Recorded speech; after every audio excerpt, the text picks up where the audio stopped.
Thank you very much, Paddy, and welcome everybody. It's wonderful to see so many people. I have never been welcomed to a stage to talk about workplace health and safety, which I've been doing for a long time, by such a senior health official before. And I think it is testimony to the wonderful partnership that you have here between SafeWork South Australia and South Australia Health. And I have high hopes of you, South Australia, in what you can achieve together. Yesterday I was at a conference in personal injury, so across the board, life, workers' comp, CTP, and there was a panel at the beginning and there were two CEOs from WHS authorities there, Victoria and New South Wales, and both of them in their comments on the panel said that we have to change the way we're doing things, and health and wellbeing is an important part and has to become a much more important part of what we do. So it's interesting, it's good to see it's on the agenda. And when I was wandering around out in the front talking to some of you, finding out why you've come, one of the things that came across is in your workplaces, many of you are starting to think about adding wellness, wellbeing programs to what you've got, or having a critical review at what you're doing and thinking how you could enhance it. And that's really encouraging to see. So I feel like I'm here at the right time. And what I hope to do today is to bring you up to date with the thinking behind the integration. The integration of what? What are we talking about? So this is the NIOSH, the National Institute of Occupational Safety and Health in America, in the Centre for Disease Control. They have a program called Total Worker Health. They've been major drivers of the evidence base for this in recent years, probably about a decade. And they describe it as policies, programs and practices that integrate protection from work-related injuries and illness, so what we've been doing for a long time, as Paddy said, with promotion of worker wellbeing. Now, how many people here are mad Travel Man fans like me? 3. No! 10. Fantastic. Well, those of you who are keen will know that he drags a fellow comedian on a mini break to Europe somewhere. He's a British comedian, and they have 48 hours in a country. And as they're arriving with their suitcases, there comes a point where, in every show, where the comedian, the visitor comedian, says, "But why are we here?" So why are we here? I want to spend some of my time, before I come to a couple of examples, in talking about the why, because I think it will illuminate to you what is different about what we're talking about than what you probably have been doing already. And sometimes it's a bit, it's worth the time to get your head around it. So I'm hoping you'll have some aha moments. Okay, so guess who? This is me, 1985. You can see how bright-eyed and bushy ponytailed I am. I'd just moved from Tasmania, where I'd studied medicine and begun my career in public health, moved to take up a position in a new organisation, the National Occupational Health and Safety Commission in Sydney, which is now SafeWork Australia. And I ended up managing all of the preventive strategies. And one of the issues that I was dealing with very early on was this new animal, workplace health promotion. So we're talking 1985. And the Faculty of Occupational Environmental Medicine had just issued a guideline. People were starting to do health assessments and health education. And you can see my optimism and eagerness. This is fantastic. We've neglected health in workplace health and safety, occupational health and safety for so long. Now we've got the opportunity to bring this in and start to tackle the other side of the equation. And if I'd known it was going to take 30 years, I probably wouldn't have looked as optimistic. And I think now you see this faded specimen before you, and I feel like it's, you know how you take the photos of the Prime Minister? This is him going into office. This is him coming out the office at the other end, or her. So that's what's going on here. And there was a lot of opposition in those early days, and I get it. I really get it. I understand the concern. And the concern was, well, you're just shifting resources. They're going to go from safety and they're going to go into this woolly, flappy, you know, health and wellbeing stuff. And fundamentally underpinning that was, and you're shifting responsibility. The way we've operated is that we focus on the work environment, the hierarchy of control, and the responsibility is with the employer primarily. philosophically. And what you're trying to do is to shift resources into these other programs where really the responsibility is with the worker. You're just helping the worker to manage their own health. So that's really philosophically where the resistance came from in those early days. And I think most of us have seen enough lame workplace health promotion programs to have some sympathy to that view. I mean, we all laugh about the fruit box when that's all it is, you know, it's the fruit box. So I do have sympathy to that viewpoint, but I think it's redundant because we have neglected health and illness for so long. Injuries are on the way down, but we're not actually tackling now, if we don't do this well, the issues that are of primary importance in workplaces, which is really the point that Paddy was making. Now, this is the Queen. I know Paddy was so kind to bestow the crown on me, and I'll claim princess in Australia, but this is the Queen of the integrated approach in the world. And her name is Gloria Sorenson. She's at Harvard, and I think this is the key centre still. So looking at their resources on their website is well worth your time. And Gloria Sorenson used to do workplace health promotion. And the story is told that, her aha moment was when she was running a quit smoking program in a foundry. So billows of, you know, toxic fumes, heat, and the workers are just looking at her. Are you mad? You know, you're trying to encourage us to quit smoking when we work in this environment. So she realised that there had to be some kind of connection. She set up and led the most impressive study that we have, which was done in the 1990s, so it's old, but a recent review still refers to it as compelling evidence, and I think it illustrates things so well. So I've brought it back into my story.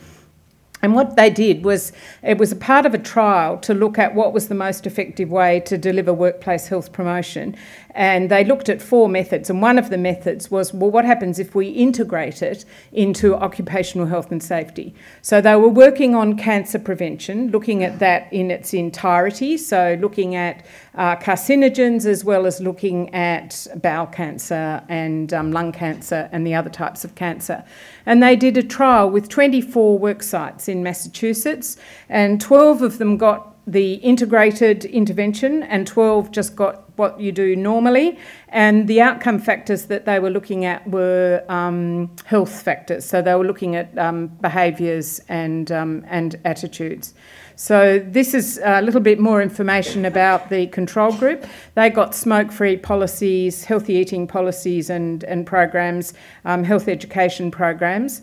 And then in the intervention group, they added in the risk identification and assessment control for hazardous substances into the program. So the best way to think about it is, as normally we know they tend to be separate, and so what would happen if it was integrated, if you're having a toolbox talk, which you would often have, say, about hazardous substances, the same person would be talking about cancer prevention. So they'd be talking about the working environment and the hazardous substances, they'd be talking about the changes to the canteen and the advice about eating, they'd be talking about the quit smoking, they'd be talking about physical activity. It's all integrated, and what we're trying to do, the message to the worker, is we care about your health, this is about preventing cancer in its entirety.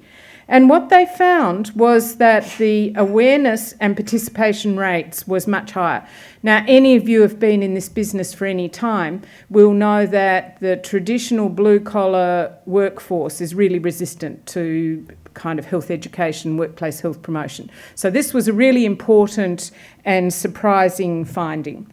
And after 2 years, there were definite significant changes, better health behaviour in the intervention group. So better health behaviour in the group that got the OHS integrated in with the workplace health promotion. So that was all about health factors. That was their study. So we started to bring those ideas back into Australia. Now, as you know, in America, the employers by and large, usually pay for the health insurance. So that's a big cost for them, and it's a big incentive for them to have a focus on worker health. Meanwhile, back at the ranch here, we have this strong emphasis on workplace health and safety, and workplace health promotion, up until now, has been the very, very, very junior partner. So when we brought these ideas back, My OHS colleagues are saying, yeah, well, what's in it for me? You know, we didn't have evidence to show how this was going to help in terms of preventing work-related illness and injury. So that began a new wave of research, which was really conducted in the Southern Hemisphere, in Australia and New Zealand, and then in Canada, but by an Australian, so I count that as Australian. Oh, sorry, I've missed one slide here, which is back in the study that Gloria Sorenson did. When they got those results, they said, why? Why do we think this is happening? Which is a really interesting question, and we're still hypothesising about it. But these are the reasons they thought at that time it might be. One is because we know that people perceive involuntary risks to be more threatening than things they choose to do. So, for example, being exposed to risks at work will be seen as more threatening than choosing to smoke, for example. It was thought that maybe making people aware of the risks that they're exposed to at work with relation to cancer might make them think, well, I am a bit vulnerable, maybe I better do more. We've already talked about if you address the OHS risks, it gives it credibility. And another idea was that they see it as futile, just to do their bit if the rest isn't being addressed. And finally, the one that's really starting to prevail is that if you have more management engagement, you're giving the message that management cares about your health, and that has a really powerful effect in terms of your own behaviour and how you feel about workplace programs. And that's really kind of where the thinking has gone since then. So back to my story about a bit of a resistance here in Australia, not really seeing how that's going to help the focus of the programs as they existed at the time. So this new research, this is a study that was done by John Wren at the Accident Compensation Commission in New Zealand, and he looked at what impact a wide range of diseases had on injury rates. So he looked at people with asthma, chronic obstructive airways disease, ischemic heart disease, heart failure, diabetes, mental health and cancer, and he found they had an increased risk of injury. You know, what's going on there? Also, that they have prolonged hospitalisation and rehab times, that treatment costs are higher, they have increased time off work, and more of them don't get back to work at all.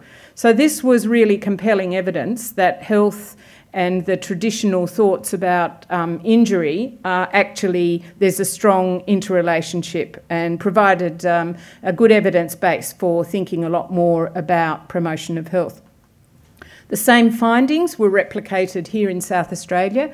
This is a study that James Harrison did. He's an injury epidemiologist, now with the Australian Institute of Health and Welfare, and he looked at obesity and found that there were increased rates of injuries, musculoskeletal disorders, heat stress, transport accidents, vibration-induced injuries, and that also they had more complications, the costs were higher, the same findings that we talked about before. And then there's the other study by the guy who lives in Canada but is Australian and has done work in Australia, Peter Smith, very good researcher. And he was looking at age and injuries, and in that study he found out that quite a few chronic conditions ended up with an increased risk of injury and also, again, higher costs. And he found osteoarthritis and diabetes in particular were important, two very, very common conditions. And he made the comment, we still don't really understand the mechanism for this, and we still don't really understand the mechanism for this. So the evidence base built up, and people started, the workplace health and safety authorities and the workplace health and safety professionals began to see that we needed to have another look at this, and we needed to take an integrated approach. We needed to make it much more strategic than perhaps it had been. Now, one of the early responders in terms of workplace health and safety authorities was WorkSafe Victoria, who have been investing in this area now for 10 years, and big investments. They've done a lot. This was their program, their first program in 2008. The scheme had a surplus and it decided to invest it back in this program. It was quite political. It had the strong backing of the Premier at the time, but they offered workplace health assessments and advice to any worker in Victoria, and they got a massive reach. They reached a third of the workforce. You know, it was a really big campaign. It attracted some criticism because people were saying just doing a health assessment and a check isn't a very effective intervention. And over the course of the program, they strengthened the interventions. So they started offering employers grants so they could do more workplace health promotion in the workplace to reinforce the behaviours. And they also added proper behavioural change programs, you know, phone counselling and so on, if you were detected as having high health risks. And what we found in the evaluation, so ISCA did the evaluation, was that it was very effective in putting this on the agenda in the state. The modelling indicated they probably would have achieved their goals, which were quite substantial in reducing absenteeism, presenteeism and claims, that quality control at the point of advice should be improved, that the workplace culture and support was associated with more sustainable behavioural change. That was interesting. We could demonstrate that. There was a ripple effect in workplaces. So this had some money from a Commonwealth program, which meant you had to focus on certain risk factors, and they didn't include mental health considerations. But what we found is where workplaces started to do something, they ended up doing mental health because it was an important issue. So just, you know, triggering it with something it got a wider effect. And probably most interesting, this interaction between workplace health promotion and occupational health and safety.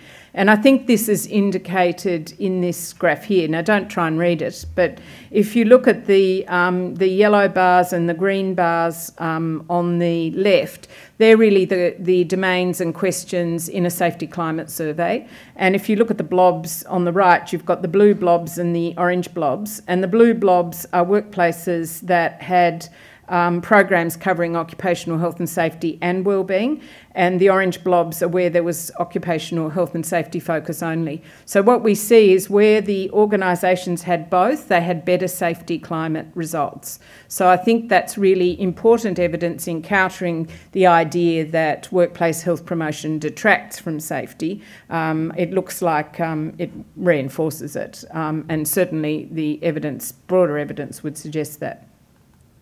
So in summary about the evidence, what do we know and what do we know we don't know? We know that poor health has a negative effect on workplace health and safety injury rates. We know that workplace health promotion has a positive effect on the decline, prevention of injury rates, as well as absenteeism and presenteeism, and reinforces workplace health and safety culture. We don't really know how that synergy works, but we hypothesise, and this is the main hypothesis at the moment, that creating a culture of care as opposed to a culture of compliance. So the culture of care is we in this workplace care about your health, as opposed to we in this workplace want to comply with regulations and have a working environment that would, you know, pass audit systems very well, auditing very well. And if you have a culture of care, that creates a shared responsibility for health and safety in which workers contribute more through than if you just do it to them through the working environment controls. So that's our current hypothesis, that create a culture of care and create a shared responsibility, then we think that's where the synergy comes in. A little bit more to explain this. This is from my book from 2001. It's out of print, so I'm not spruiking. This is the way we used to practice. And you'll see that we had occupational health and safety programs, the big circle, and we had health promotion in the workplace programs, and they were run very separately. And I suspect we still have that situation in many workplaces sitting in this room. And what we had to do to make that work was to really think about, well, we have work-related conditions and we have non-work-related conditions. And work-related conditions we manage by ideally adjusting the working environment, and it's the employer responsibility to do that, and it's mandated by law. For the non-work-related conditions, we say that's primarily the worker's responsibility. We'll provide some support to them to do that, and that's worked quite well when injuries dominated the picture. And to make that work, we've had to make some diseases honorary injuries. So, for example, noise-induced hearing loss, we just ignored the fact that we know there's a lot of non-work risk factors associated with that. You're an honorary injury, so we'll treat you in that model. Musculoskeletal disorders, the same thing. We'll give you honorary injury status. But on the other hand, cardiovascular disease, no, that's the worker's responsibility, and we'll just forget the fact that we know stresses in the workplace actually contribute quite significantly to that. Diabetes, we know that stress in the workplace contributes to diabetes and probably to some cancers. So we made the model work, but it's not working very well now. It's broken now, frankly, and I'll come to that in a minute. So the new model is saying we need to treat people in a holistic way. We need to find out what the health issues of importance are in this workplace, and we need to tackle those. And you'll see that the circle has come up above the line. So before, when we had the two blobs below the line, we were really managing the, we're trying to reduce losses, we're trying to reduce injuries and illness, we're trying to reduce costs, and we come up here and we see we're more strategic. We're really going for, we continue to manage workplace injury and illness. This isn't stop doing that, this is above. And what we're trying to do here is to get the gains in productivity from a health and wealthy workforce. So another way of looking at that is this. So you see the bottom curve is the way we would do things traditionally, seeking to comply, seeking to reduce injuries and illness. We'd be using systems to achieve that. And then we go above the line, a more strategic investment where we're trying to achieve gains in productivity associated with greater engagement, less absenteeism, presenteeism, as well as prevention of illness and injury. But it's going beyond compliance. So we need to be strategic about it. We need to think about what companies need to think about, well, if we're investing beyond compliance, why are we doing it? And what do we want from it? And what results do we want to expect? And that needs to be aligned to business goals, and it needs to be aligned to worker sense of priority. So it needs to be based on worker consultations and carefully aligned to business goals. So this is based on a real situation that I came across. Let's say you're a medium logistics company, a medium-sized logistics company. You've got safety under control. Your lost time injury rates are well below average, and you've plateaued. So keeping it there is a bit of a problem. How do you keep people motivated? What are the goals? You've had the same results year in, year out. Your drivers and your pickers are ageing. You do health checks for them, and you know the results are not good. But the mainly middle-aged men are not really interested in what you have to say about that.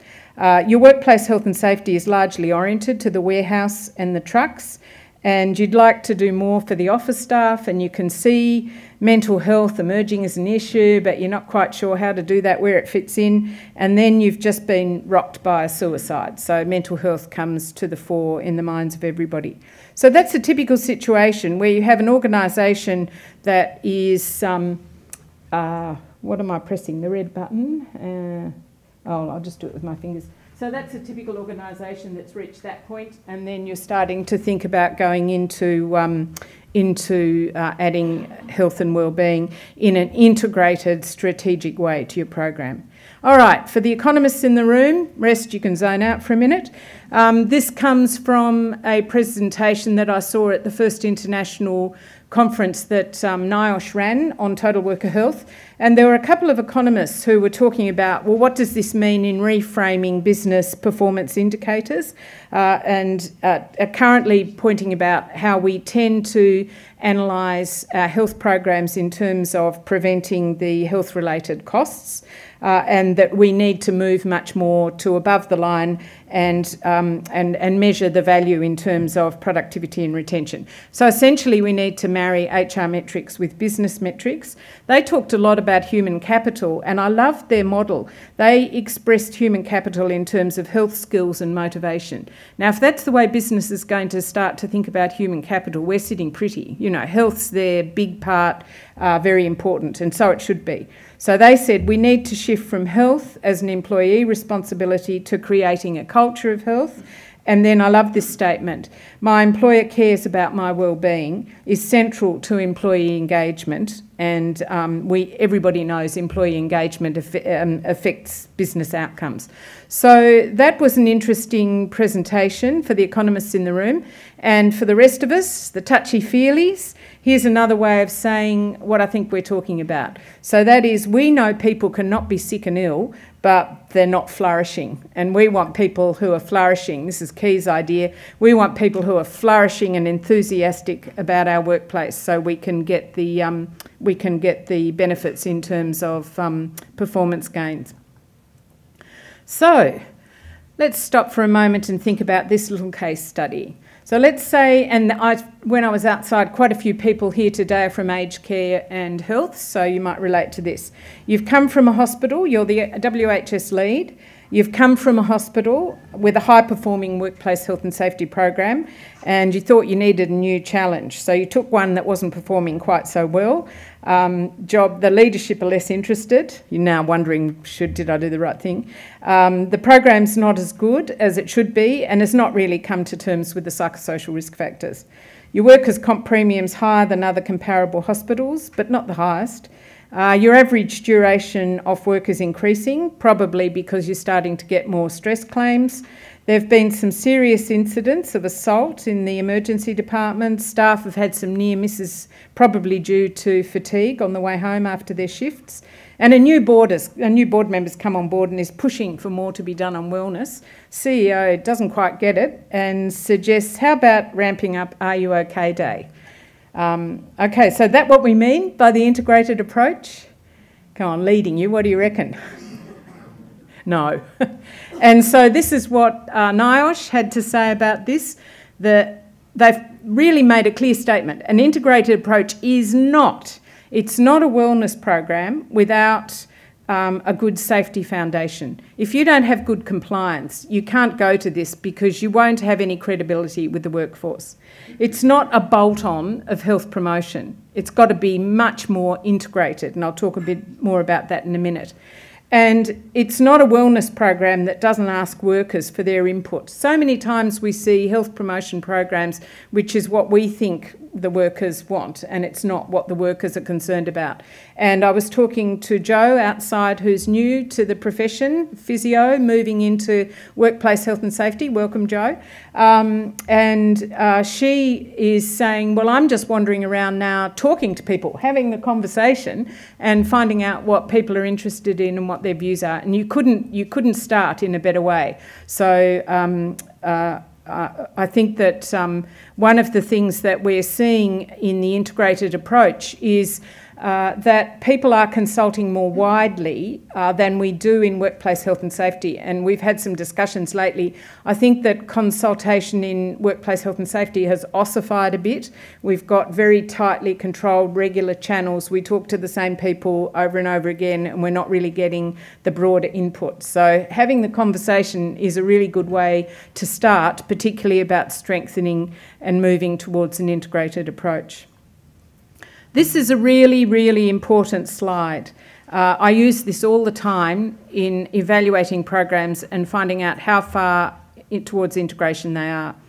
And this came about because the Centres of Disease Control and the National Institutes of Health in America, so two of the most important health organisations, decided they wanted to know what the evidence base was for the design of interventions for worker health. So they invited all the leading researchers on the integrated approach to come to have a conversation about that. And 44 people came together, and this is what they came up with. And what it really says is you need a balance of action towards these three areas in what you're doing. So the bottom one is individual health risk behaviours. And then the one on the top is work environment, and that needs to include physical but organisational design and the psychosocial factors. And then the other one is the work, family and community links. So you need to get reinforcement of what you're doing in the workplace by having links into family and community. Now, I just want you to think about what we're doing at the moment and the extent to which our interventions encompass all of those aspects.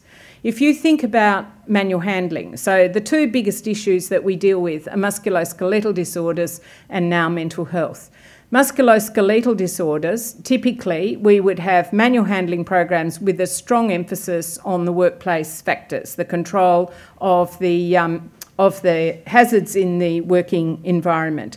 And we would pretty much neglect, in most instances, the fact that people bring all sorts of musculoskeletal risks into the workplace. So they've got their footy injury from 20 years ago, which we know is playing in. They're getting older, so they've got sore hips and knees from osteoarthritis, and we're not really doing anything about that. So if you had an integrated approach, if you had an approach that we know is most likely to work, you would be adding to your manual handling program some information about the management of these conditions. You'd find out which of these conditions are important to your workers, and you would add components in. You might do some more workplace adjustments to help them for non-work related impairment, but you would also be running self-management programs about how to manage their osteoarthritis and other aches and pains. And you might, for example, go to Arthritis Australia to get some support with that. So that would be an example of a community link. Now, on the other hand, if you think about your mental health programs, typically in a workplace at the moment, you'd have an employee assistance programs. You might have a bit of first aid response training. If you're in better practice, you might have some mental health literacy training, and you might have some managers that are on the lookout to prevent stigma against people with mental health conditions.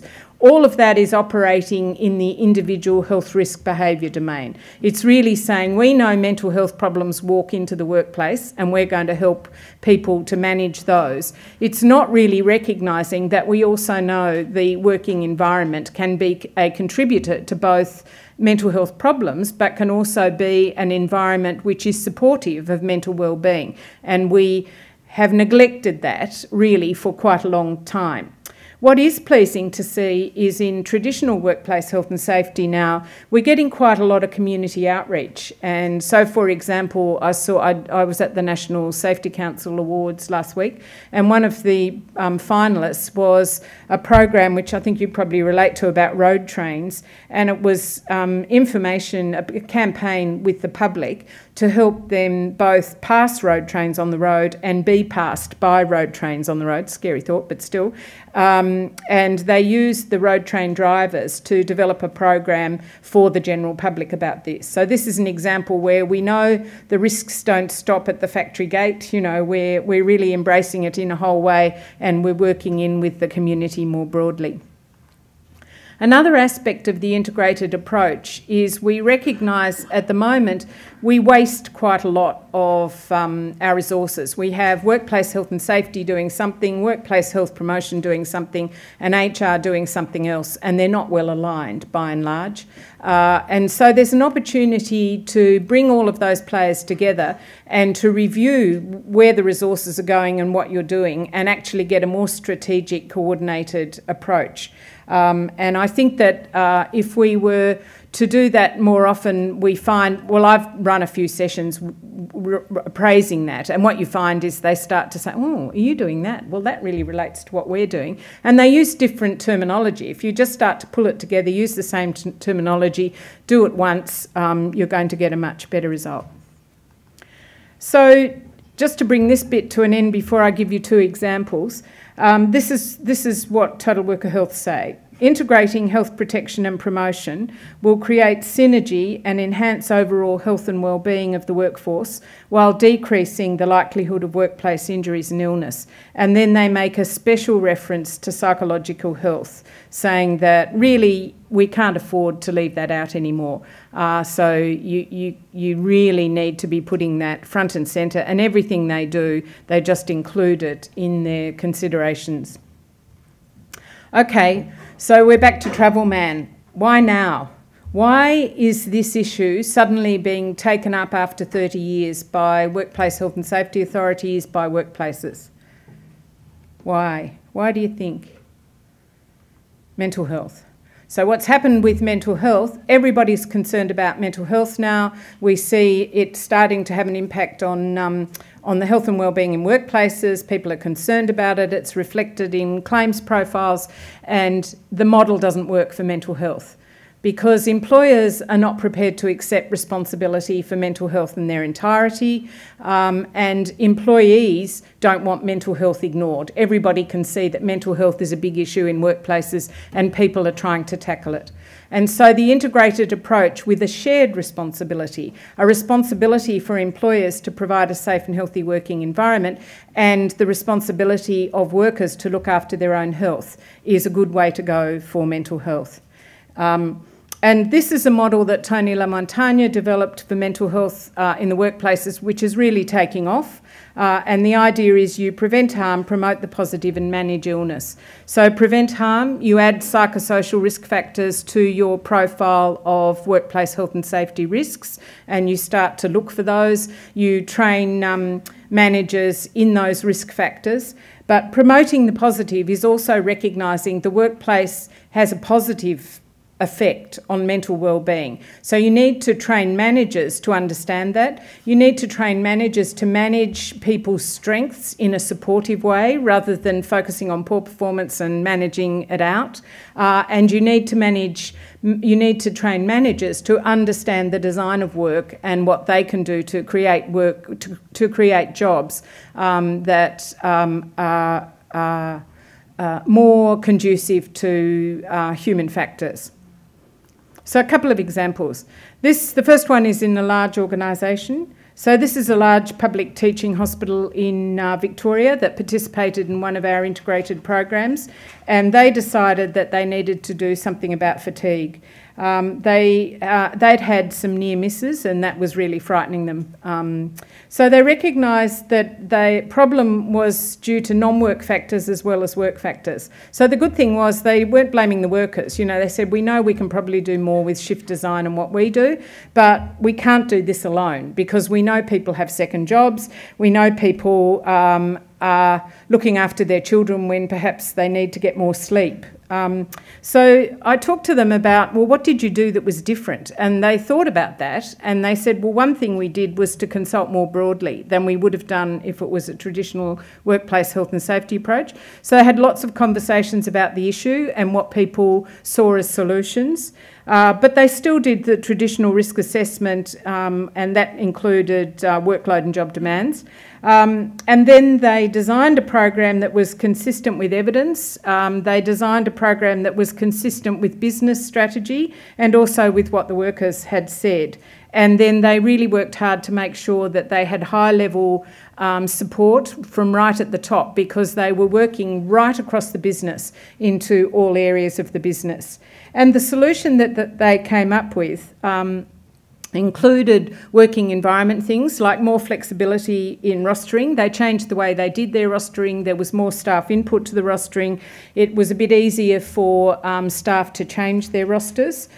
They developed a method for dealing with self-identified fatigue, so that if you actually just were too tired one day, there was a capacity for you to not work that day. It wasn't just, oh, I can't be bothered going to work. You know, there was a way of dealing with that within an appropriate HR framework.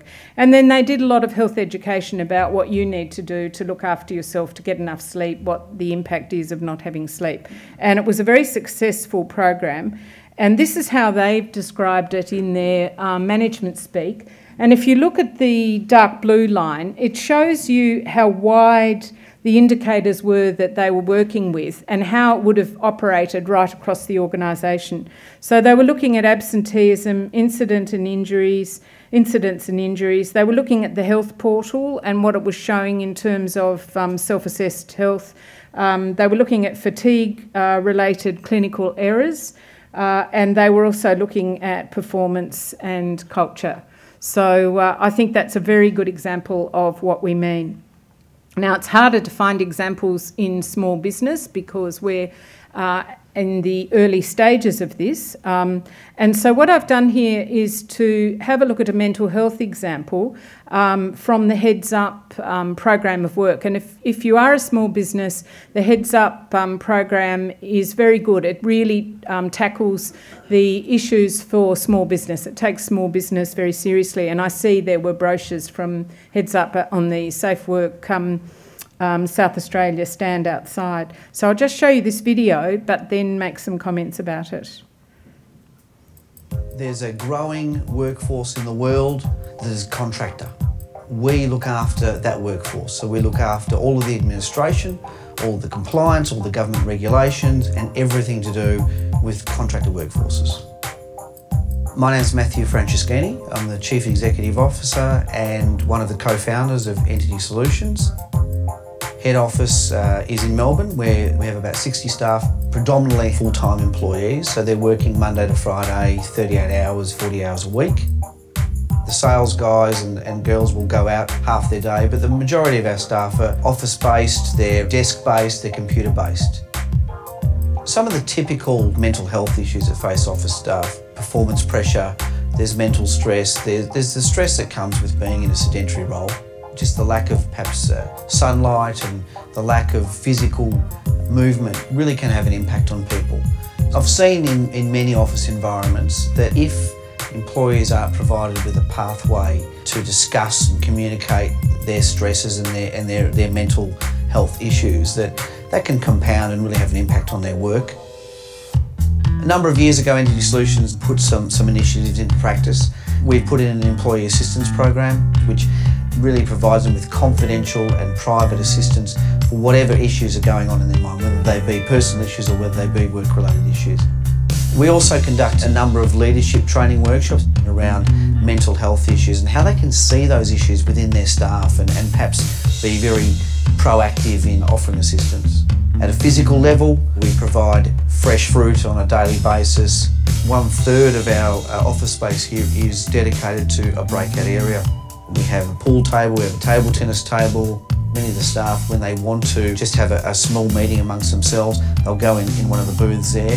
I think it promotes a far more communicative style. People are a bit more open and honest, and they also feel like they're walking to an environment that's not a workspace. We're finding that staff are feeling far more valued, supported. We've noticed an increased ability and prevalence of staff being able to speak up. Reduced sick days, increased productivity, increased efficiency, certainly less turnover in staff. Just the well-being of your staff, the camaraderie, the culture, and all of those things add up to ultimately what is also an economic benefit and a great place to come and work every day. Absolutely.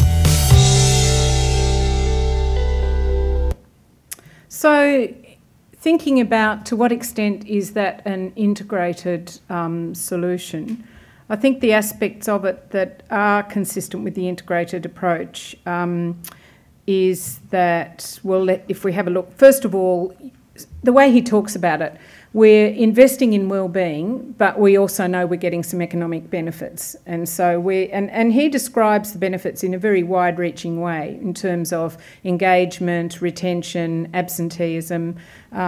So that's the kind of thing that you'd be looking for. They run mental health literacy on induction, and they also have it on the intranet. They have an employee assistance program. They have made the link between physical health and mental health, which I think is good, rather than seeing it as two separate. They've got a working environment. They understand that creating a pleasant environment that fosters social exchange is important. Now, all of that is really operating in the individual behaviour. It's about people who may have mental health problems and we're supporting them. They're doing a lot to reduce stigma as well. The bit where are they operating at the level of optimising the working environment to support mental wellbeing. The one good thing there that they're doing is leadership training. So it depends what their training is. If their training is here's how to spot somebody that's having a mental health problem and this is how to support them, they're still operating at that individual level.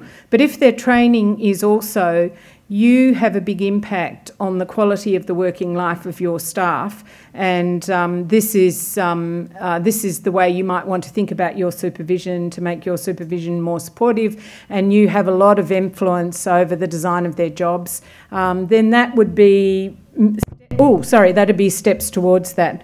And so you see, where do I think they would need to go next to make this a truly integrated solution? They'd be doing further work on making sure that their job design is one that fits with mental wellbeing. And these are the kinds of factors that you'd expect them to be considering: work demands, control, role clarity and conflict, relationships, change and civility in the workplace. So I'd say that they're starting to move towards an integrated approach, but I'd need to have more information to be definitive about that. So conclusions. An integrated approach to WHS recognises that illness and health in the working aged are influenced by both the working environments and their individual health behaviours. We've neglected that side for a long time. The potential benefits are expressed in terms of worker and community health and business efficiency and productivity. The rise of concern about mental health has really been the driver. The other model we had just doesn't really work for that, the compliance model. The integrated approach assumes a solid foundation of safety. You can't do this with any credibility without a solid foundation on compliance and safety. So I think that we'll see an evolution as a result of this. We're going to move towards a more strategic approach aligned to business goals with expectations of return to business for their investment, and we'll see the integration of HR, workplace health and safety and workplace health promotion, and we'll see the shift to a shared responsibility. A model is emerging for mentally healthy workplaces. So most programs in Australia now are adopting this model, which is prevent harm, promote the positive, manage illness. And promoting the positive is less well developed, but we're learning more and more all the time how to do that. Really leadership training is a really good place to start. So get leaders involved, and understanding this is a good early investment. But as we continue to develop our thinking in these areas, there's plenty of evidence-based tools and resources to start with, and I totally recommend the NIOSH Total Worker Health website for you. And indeed Harvard, who are funded by them, have recently issued a guideline on how to do this. It is probably more suitable for a large organisation, but you should be able to, it's worth looking at, even if you're in a smaller organisation. So again, I look to you to start leading the way in Australia. You've got a really strong positive opportunity to do this in South Australia because of the new Health in All policy, the new Public Health Act, and its emphasis on these partnerships. I think it's going to be interesting to see what you come up with. And anyway, you've always been pioneers in social policy, so thank you.